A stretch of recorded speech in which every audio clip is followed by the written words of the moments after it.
ജീവിതത്തിൽ എപ്പോഴെങ്കിലും നിങ്ങൾ തെറ്റിദ്ധരിക്കപ്പെട്ടിട്ടുണ്ടോ? നിങ്ങളുടെ പ്രവൃത്തി കൊണ്ട് അല്ലെങ്കിൽ നിങ്ങളുടെ വാക്കുകൾ കൊണ്ട്? അങ്ങനെ സംഭവിച്ചിട്ടുണ്ടെങ്കിൽ അതിനോടുള്ള നിങ്ങളുടെ ഒരു സ്വാഭാവിക പ്രതികരണം ഇങ്ങനെയായിരിക്കും: ഞാൻ ഇപ്പോൾ ഈ പറയുന്നത് നിങ്ങൾക്ക് മനസ്സിലാവില്ല, പക്ഷേ കുറച്ച് കാലം കഴിയുമ്പോൾ നിങ്ങൾ എന്തായാലും ഇത് തിരിച്ചറിയുമെന്നുള്ളത്. ആ വാചകത്തിന് വല്ലാത്തൊരു കനമുണ്ട്.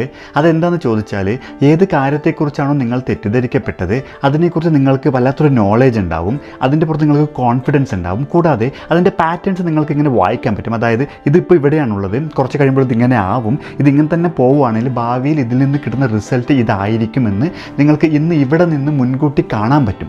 പക്ഷേ നിങ്ങൾ തെറ്റിദ്ധരിക്കപ്പെട്ട ആളുകൾ ഇന്ന് മാത്രമേ കാണുന്നുള്ളൂ, അവർക്ക് ഭാവി കാണാനുള്ള കഴിവില്ല. അതുകൊണ്ടാണ് അവർ നിങ്ങളെ തെറ്റിദ്ധരിക്കപ്പെട്ടിരിക്കുന്നത്. അപ്പോൾ ഇത്തരം വിഷനുള്ള ആളുകളെയാണ് നമ്മൾ ലീഡേഴ്സ് എന്ന് വിളിക്കുന്നത്.